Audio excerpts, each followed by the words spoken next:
കൊച്ചി നഗരത്തിനകത്തും പുറത്തുമൊക്കെ സിദ്ദിഖിനായി ഇപ്പോൾ വ്യാപക തിരച്ചിൽ നടക്കുകയാണ്. ഒളിവിലൂടെ നടൻ സിദ്ദിഖ് വിദേശത്തേക്ക് കടക്കുന്നത് തടയാൻ അന്വേഷണ സംഘം ലുക്കൌട്ട് സർക്കുലറും പുറത്തിറക്കിയിട്ടുണ്ട്. അറസ്റ്റ് തടയാൻ സുപ്രീം കോടതിയെ സമീപിക്കാനാണ് പ്രതിഭാഗത്തിന്റെ ഇപ്പോഴത്തെ നീക്കം. എസ് ശ്രീകാന്തും നിതിൻ അംബുജനും ഇപ്പോൾ വിശദാംശങ്ങളുമായി ചേരുന്നുണ്ട്. ആദ്യം എസ് ശ്രീകാന്തിലേക്കാണ്. ശ്രീകാന്ത്, ഈ പ്രതിഭാഗത്തിന്റെ വാദങ്ങളൊക്കെ നിരാകരിച്ചുകൊണ്ടാണല്ലോ ഈ മുൻകൂർ ജാമ്യാപേക്ഷയിൽ ഇന്ന് ഹൈക്കോടതി സുപ്രധാനമായ നിരീക്ഷണങ്ങളൊക്കെ നടത്തിയത്. ശ്രീകാന്ത്,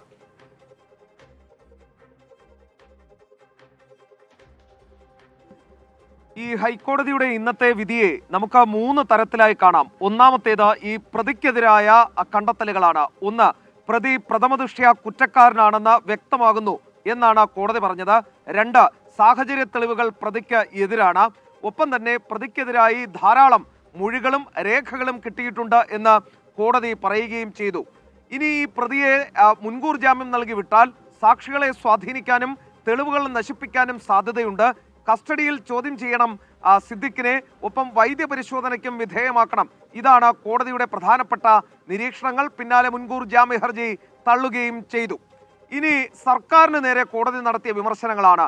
ഹേമ കമ്മിറ്റി റിപ്പോർട്ടിന്മേൽ ഏതാണ്ട് 5 വർഷം സർക്കാർ അവിടെ തന്നെ അതുപോലെ തന്നെ വെച്ചിരുന്നു. അത് വേണ്ട രീതിയിൽ അതിൽ ആക്ട് ചെയ്തില്ല എന്നൊരു വിമർശനം കോടതിയിൽ നിന്നും ഉണ്ടായി. സർക്കാരിന്റെ ഈ നിശബ്ദത നിഗൂഢമാണ് എന്നും ഇന്ന് കോടതി ഈ ഉത്തരവിൽ വ്യക്തമാക്കുകയും ചെയ്തിട്ടുണ്ട്. ഇനി മൂന്നാമത്തെ കാര്യം ഈ അഭിഭാഷകനോടാണ്. പ്രതിഭാഗം അഭിഭാഷകൻ ഈ ഇരയായ നടിയെ വ്യക്തിപരമായി ആക്രമിച്ചത് കോടതി അതിരൂക്ഷമായാണ് വിമർശിച്ചത്. അത് ആ ഉത്തരവിൽ പറയുന്നുണ്ട്. സിദ്ദിഖിന്റെ വാദങ്ങൾക്കും സിദ്ദിഖിന്റെ അഭിഭാഷകൻ നടത്തിയ പരാമർശങ്ങൾക്കും വിമർശനം വന്നു. പരാതിക്കാരിക്കെതിരെ സിദ്ദിഖ് ഉയർത്തിയ വാദങ്ങൾ കോടതി തള്ളി. പരാതിക്കാരിക്ക് വിശ്വാസ്യതയില്ലെന്ന വാദം അനാവശ്യമാണെന്ന് കോടതി പറഞ്ഞു. പരാതിക്കാരി ലൈംഗിക അതിക്രമത്തിനിരയായി എന്നത് വെച്ച് അവരുടെ സ്വഭാവം മോശമാണെന്ന് വിലയിരുത്തരുത് എന്നും കോടതി ചൂണ്ടിക്കാട്ടി. പരാതിക്കാരിയുടെ അതിജീവനമാണ് പരിഗണിക്കേണ്ടത്. പരാതിക്കാരിയെ ആക്രമിച്ച് നിശബ്ദയാക്കാൻ ശ്രമിക്കരുത്. ഇങ്ങനെ ഒരു നിർദ്ദേശവും കോടതിയിൽ നിന്നും വരികയും ചെയ്തു.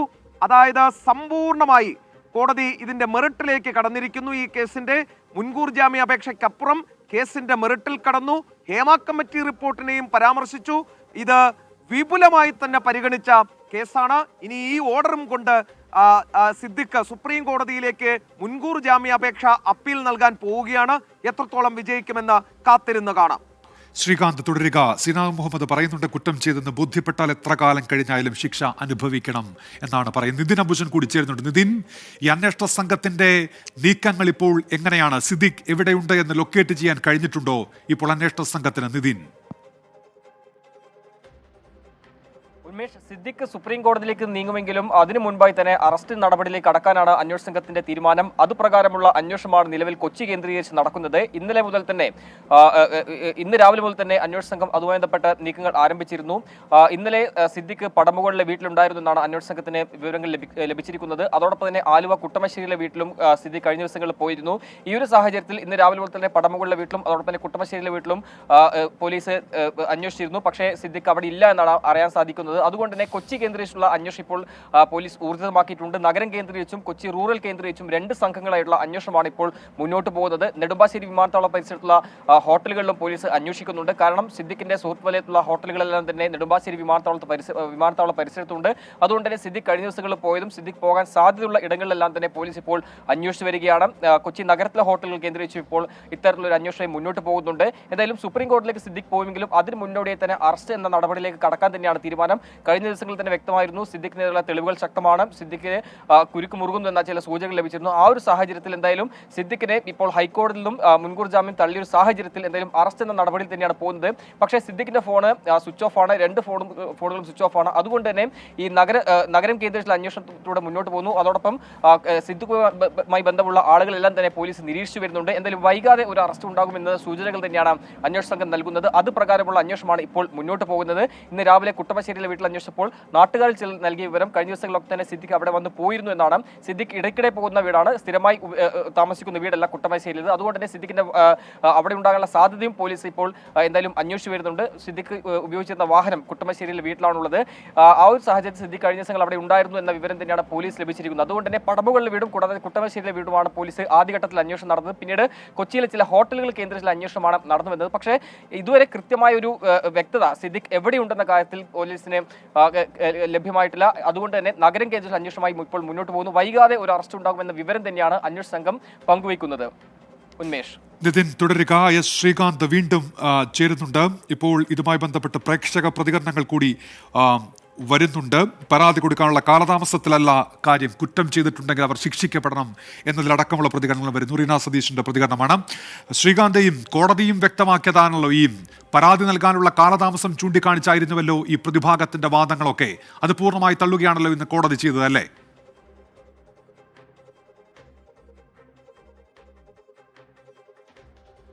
ബാലിശമായ ഒരു ആരോപണം മാത്രമാണ് ഉന്മേഷ് അത്. കാരണം ഇന്ന് കോടതി മുൻപാകെ കോടതി ഈ ഉത്തരവിൽ പ്രത്യേകമായി അത് എടുത്തു പറഞ്ഞിട്ടുണ്ട്. അതിനൊരു കാരണമുണ്ട്. ഈ സിദ്ദിഖിന്റെ അഭിഭാഷകൻ ഈ വാദം നടക്കുമ്പോൾ ചൂണ്ടിക്കാണിച്ചൊരു കാര്യമുണ്ട്. ഒരുപാട് കാലം കഴിഞ്ഞാണ് ഈ കേസുമായി ഈ പരാതിയുമായി ഈ അതിജീവിത വരുന്നത്, ഇരയായ നടി വരുന്നത്. അതിൽ നിന്ന് തന്നെ ഗൂഢാലോചന വ്യക്തമാണ്. അവർ പകപോക്കുകയാണ്, വ്യക്തിഹത്യ നടത്തുകയാണ് എന്ന് ചൂണ്ടിക്കാട്ടി അതിന് തക്കതായ മറുപടി കോടതി പറഞ്ഞിട്ടുണ്ട്. ഈ ഒരുപാട് നാൾ എടുത്തു എന്നതുകൊണ്ട് അത് വീഴ്ചയായി കാണരുത് പരാതി നൽകാൻ എന്നുള്ളതാണ് കോടതി ചൂണ്ടിക്കാണിച്ചത്. അങ്ങനെ കാലതാമസം ഉണ്ടായാലും പരാതി നൽകാം എന്നുള്ള കാര്യം സുപ്രീം കോടതി കൃത്യമായ മാർഗനിർദ്ദേശം ഇക്കാര്യത്തിൽ നൽകിയിട്ടുണ്ട് എന്ന് വിവിധ സുപ്രീം കോടതി ഉത്തരവുകൾ ഉദ്ധരിച്ചുകൊണ്ട് കോടതി ഈ ഉത്തരവിൽ ചൂണ്ടിക്കാണിക്കുകയും ചെയ്തിട്ടുണ്ട്. അതായത് ഏത് കാലഘട്ടത്തിലായാലും ഇത്തരത്തിൽ ലൈംഗികാതിക്രമത്തിന്, ലൈംഗിക പീഡനത്തിന് ഇരയായാൽ അത് ഇരകൾക്ക് പരാതി നൽകുന്നതിന് കാല പരിധിയില്ല, അത് ഏത് കാലത്തും നൽകാം. അത് കൃത്യമായി സുപ്രീം കോടതി നിർവചിക്കുകയും ചെയ്തതാണ് എന്ന് അർത്ഥശങ്കയ്ക്കിടയില്ലാത്ത വിധം കോടതി വ്യക്തമാക്കിയിട്ടുണ്ട്. അതിനാൽ തന്നെ അത്തരം ആരോപണങ്ങൾ, അത്തരം സംശയങ്ങളൊക്കെ തന്നെ ബാലിശം മാത്രം എന്നേ പറയാൻ കഴിയൂ. എസ് ശ്രീകാന്താണ് വിവരങ്ങൾ നൽകിയത്. എന്തിനാണ് ഇത്തരത്തിൽ സിദ്ദിഖ് ഒളിച്ചോടുന്നത് എന്ന് പ്രേക്ഷകർ ചോദിക്കുന്നുണ്ട്. ഇക്കാര്യത്തിൽ എന്തിനാണ് കുറ്റം ചെയ്തിട്ടില്ലെങ്കിൽ ഒളിച്ചോടുന്നത് എന്നതാണ് പ്രേക്ഷകരുടെ സംശയം. ആ നിലയ്ക്ക് കൂടി ചോദ്യങ്ങൾ ഉയരുന്നുണ്ട്.